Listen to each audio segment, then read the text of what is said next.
Hello and welcome. You're watching a special episode of To The Point. In just a few minutes, Prime Minister Modi will deliver his first speech to the United Nations General Assembly. It's the high point of his visit to New York. But after last night's speech by the Pakistan Prime Minister calling for a plebiscite in Kashmir, the key question is, will Prime Minister Modi respond? And if he does, what will he say? With me to discuss the Prime Minister's speech are two of India's most highly regarded former foreign secretaries. Joining me in a moment, Karan, who has also served as ambassador to France and Russia. And with me already in studio, Diplomats, who has also served as High Commissioner to the United Kingdom and ambassador to America. As we await the Prime Minister's speech, which should be starting roughly in 10 minutes' time, what do my two guests think he will say? Let me put that key question to you, Mr. Mansingh.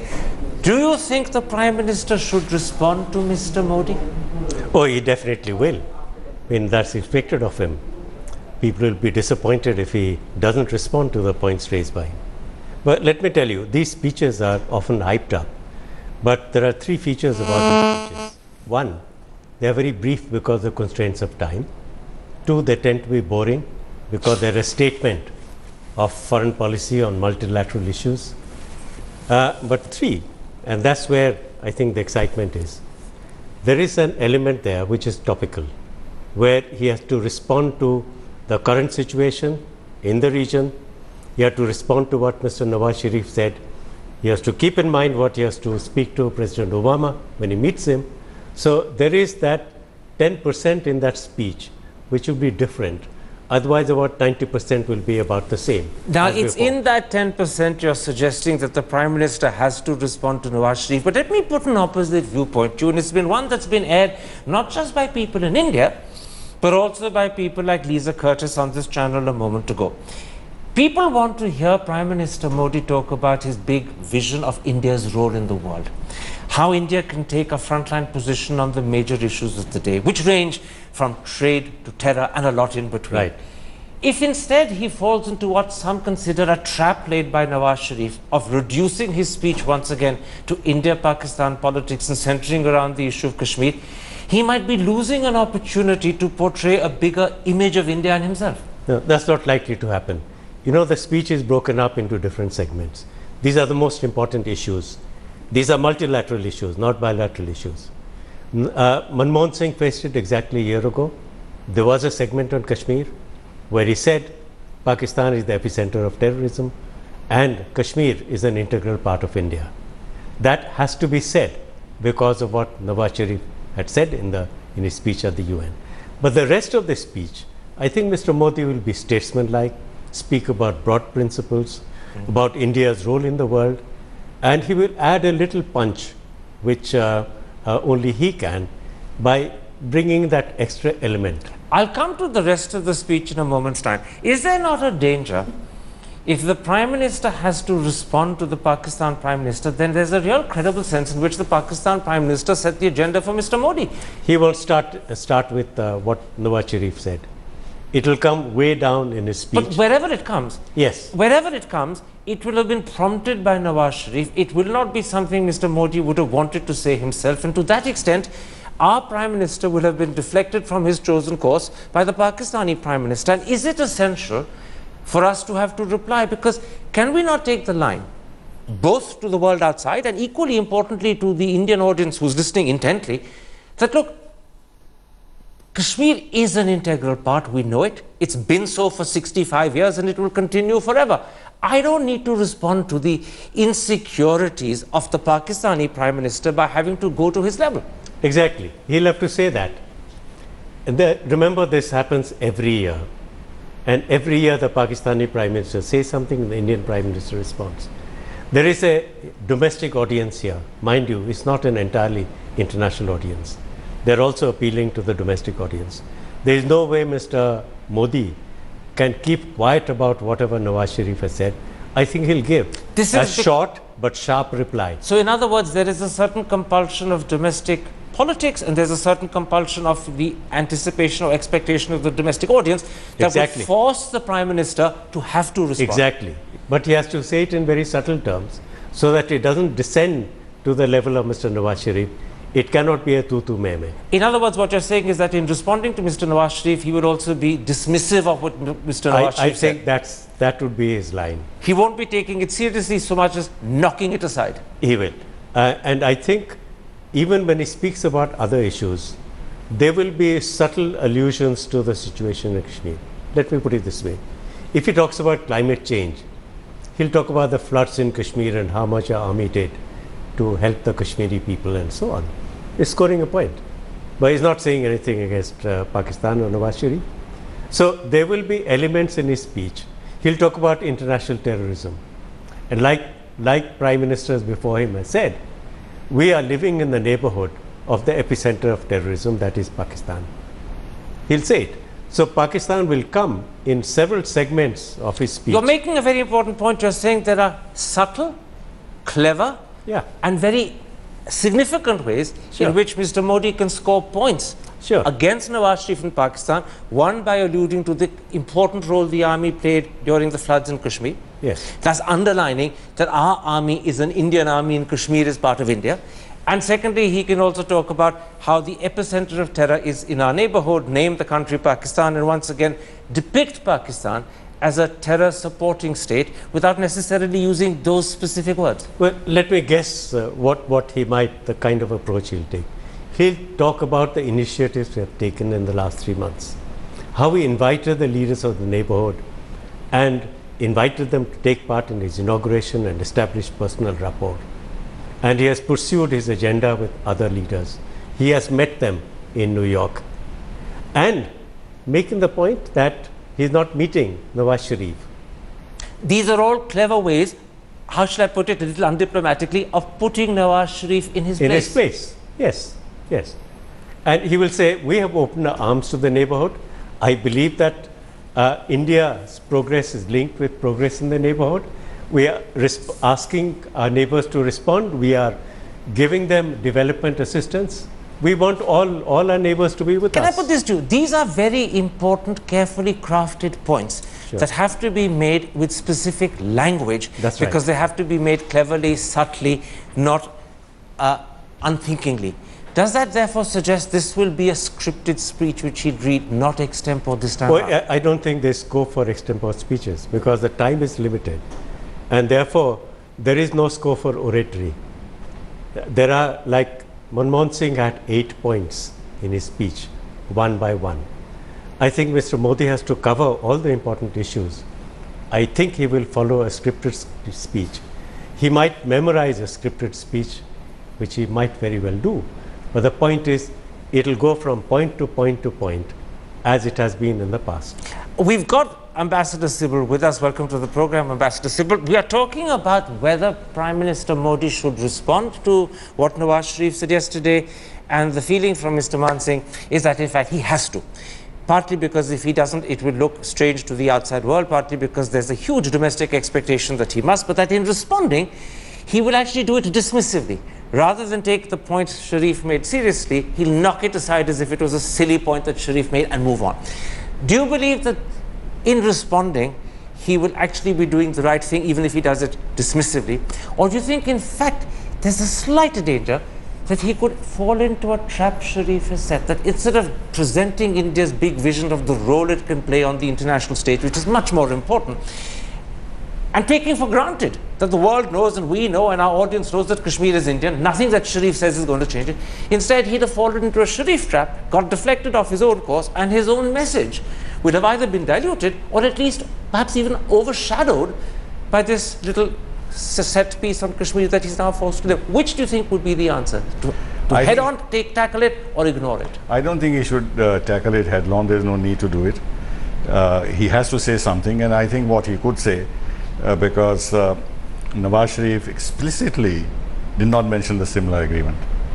He mentioned the UN resolution, went on to the Lahore resolution or whatever, Lahore agreement, but omitted the Simla agreement with purpose, because he was talking of self-determination and UN resolutions and third-party mediation and everything else, whereas the Simla agreement rules out all this. Therefore, our Prime Minister, I think, could say that Kashmir is an integral part of India. It will be resolved bilaterally on the basis of the Simla agreement, And India is always open to a dialogue with Pakistan, provided Pakistan acts on terrorism. So both and of that's you, enough. I don't think he needs to go further. So both of you agree, and both of you are very accomplished, seasoned diplomats, former foreign secretaries, you've been ambassadors in very important countries, and both of you agree that the Prime Minister has to respond. But I also get the feeling both of you feel that instead of responding at length, he needs to respond sort of dismissively, as if to knock Sharif's point aside and move on. I won't say dismissively because that will look patronizing. Okay. He should say it in a serious tone, in a positive tone, in a looking forward tone, but make the essential point that we are not against dialogue. Our doors of dialogue are open based on Simla agreement, bilateral solution, and Pakistan abjuring terrorism. That's our bottom line, and we should stick to that. Is this a point he needs to make fairly succinctly and quickly and not allow it to deflect the overall content? Or does he need to spend time on it? No. Because Sharif spent a lot of time on it. Absolutely, but he should not. If I were advising him, I would say just say this in 4 lines. In 4 lines? And let's just move on. Let me try and get some sense from the two of you of the significance of what Sharif said, because everyone in India noted that he spoke about UN resolutions, everyone in India noted he made references to plebiscite and self-determination, and that obviously is something that is a red rag to the Indian audience. It gets them all worked up. But let me put an opposite thought to you and ask, as foreign secretaries, former foreign secretaries, whether you agree. Pakistan has always considered Kashmir a core issue. That's not news to us. Secondly, Pakistan has always believed that it stands for what it calls the so-called self-determination, but the self-determination is limited to choosing between India and Pakistan. Pakistan doesn't accept that Kashmir has any third option. So if the Pakistan Prime Minister simply reiterates what we know his country has always stood for, why is it such a big thing? I think what is new here is the fact that Nawaz Sharif has accused India of breaking the dialogue. And I think that puts the PM slightly on the defensive. But is it new? Because they've said it many times to the local press, and they said it to us. I said these are topical issues. This is what has just happened. The foreign secretary's talks have been called off, and Nawaz Sharif is blaming India for that. So you're saying something very important. You're saying, in your eyes as a former foreign secretary, more important than the references to self-determination, plebiscite and core issue is the fact that Nawaz Sharif accused India and Modi of calling off the dialogue, of breaking the talks. You think that's more important? I agree with Karan. We have to refer to the Simla agreement because that stresses bilateralism.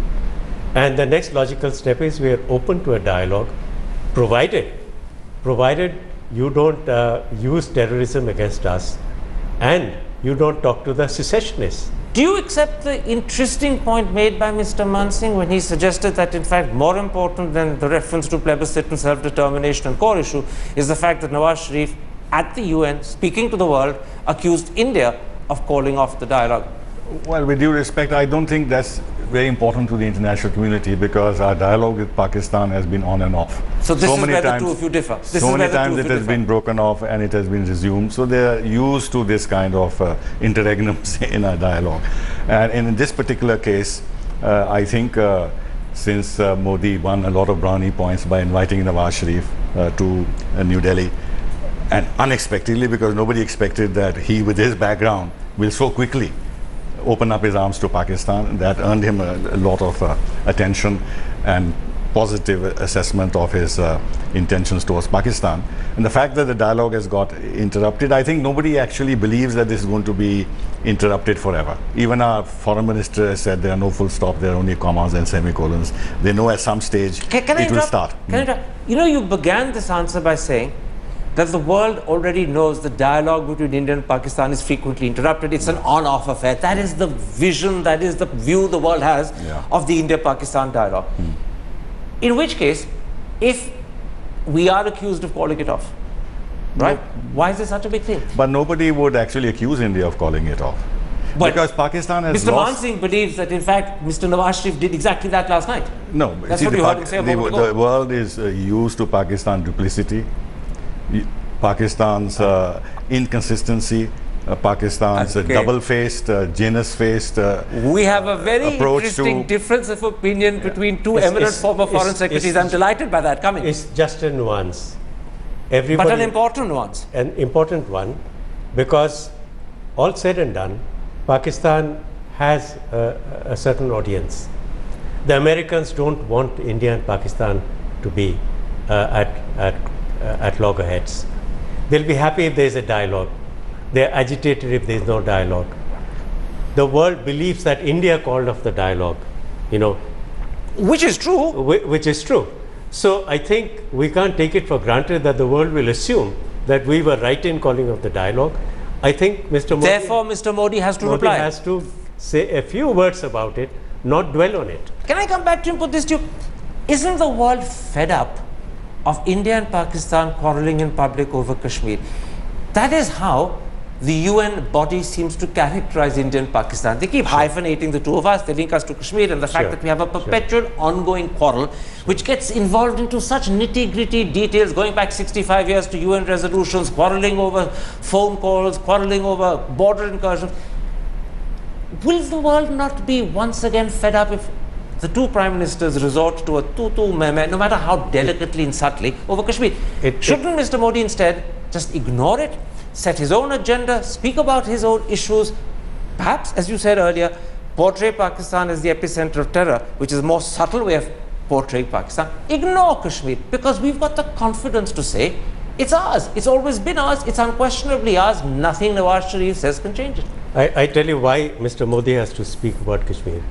Firstly, there is a charge made at that very forum, and it is Mr. Modi sort of speaking right to reply, something that he has to set the agenda right, set the record straight. He has to. You really do believe the setting of the record straight, the right to reply, is so important? You don't think this is an issue the world knows our position on? No, in a few words. He won't say it in the beginning. He will put it towards the end of the speech, but he has to refer to it. Secondly, Mr. Modi has come on an agenda, on a platform for making India stronger, having a more muscular foreign policy. He can't let this kind of. You mean his own image requires a response? His own image requires that India must be projected as a strong and as a muscular global power.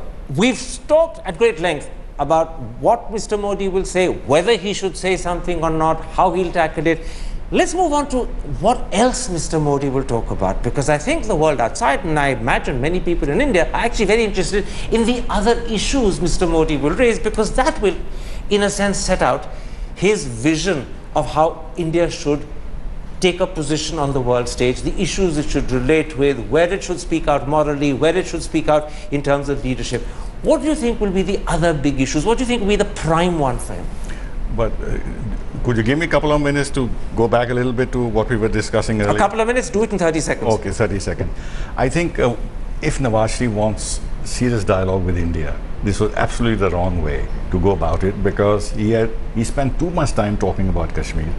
And you don't think the man has domestic compulsions? He's a weak prime minister, in hock to his army. He may have had a domestic audience rather than Mr. Modi. But some of the things he said were not necessary. He talked about the women and the tortures that they have been subjected to, human rights violations. Then he opposed India's membership of the permanent membership of the Security Council. He also wanted nuclear parity with India. You know, going back to all the old, how should I say, obsessions of Pakistan. Now, if he wants really to turn a new leaf and send a signal that he's interested in moving forward with India, there's no point to just go back to everything that Pakistan been saying in the past, which is traditional in terms of expression of his animosity towards India. Let's not let Nawaz Sharif become like Caesar's ghost in Antony and Cleopatra, where you end up saying that Caesar, even dead, is so mighty, we're still talking about him, because we're carrying on even here talking about Nawaz Sharif. Let's come to our Prime Minister, and let's come to what we believe are the important things of his own that will constitute his agenda, that will be part of his speech.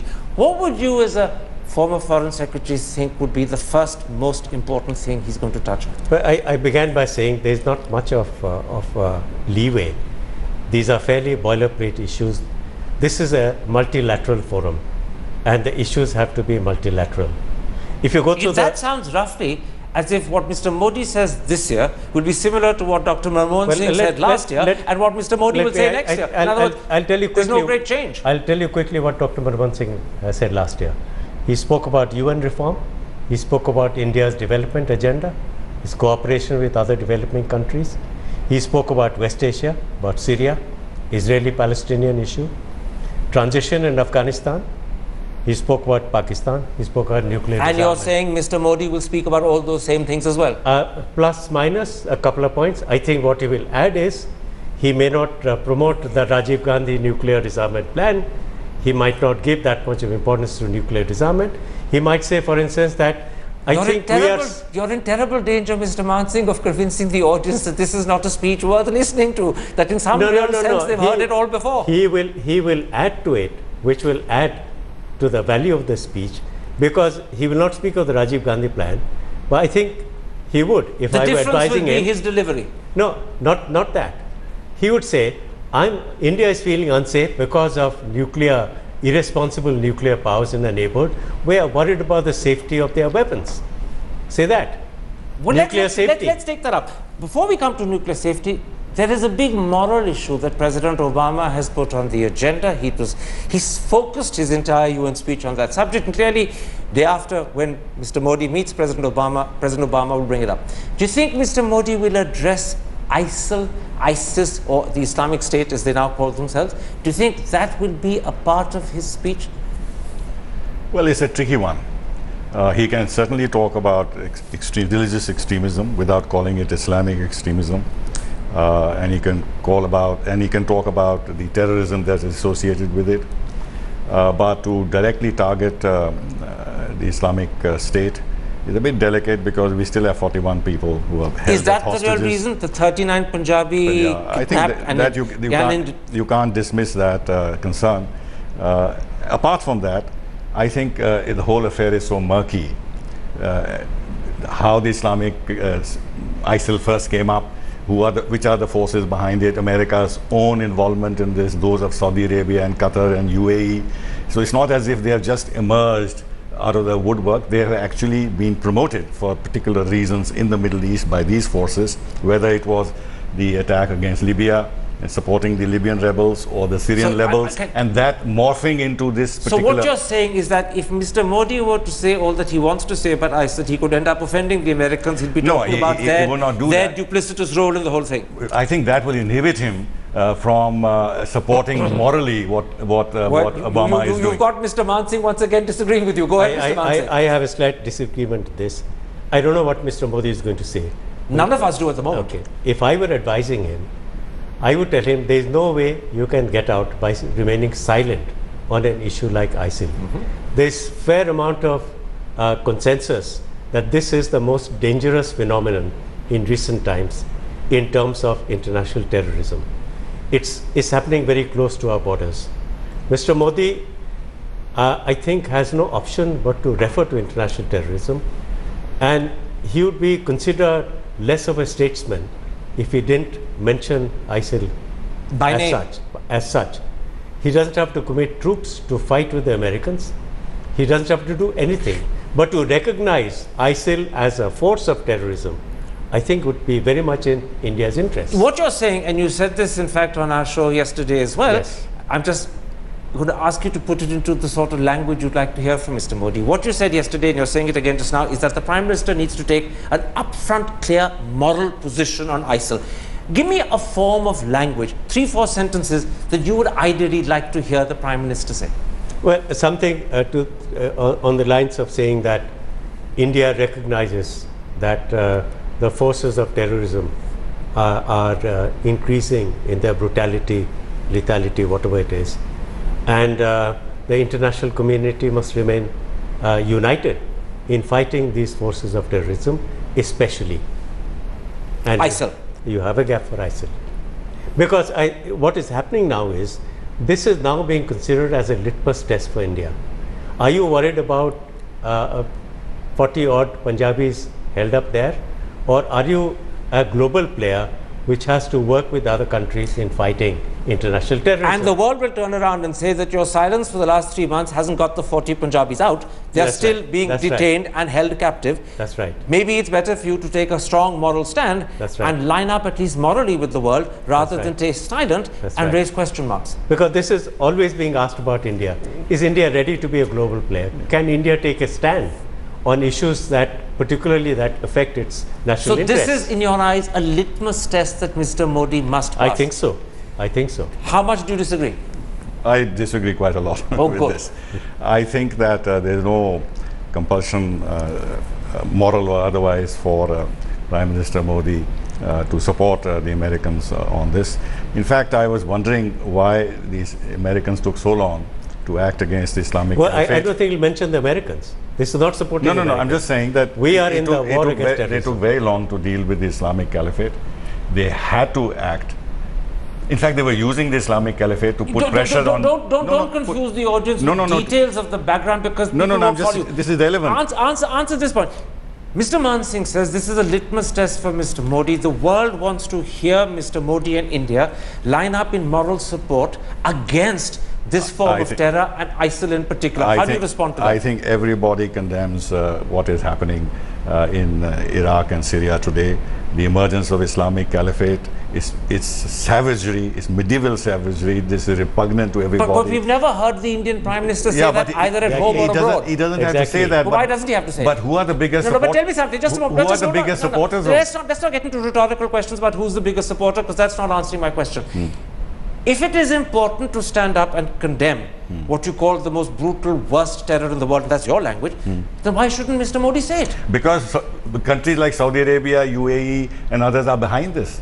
They are the ones who have been supporting all these extremist groups. They have been destabilizing Syria. This is the direct offshoot of what is happening in Syria. What you're suggesting to me is that because the countries that are allegedly lined up against ISIL are actually countries that have been supporting it earlier and are therefore hypocritical countries, therefore we shouldn't speak.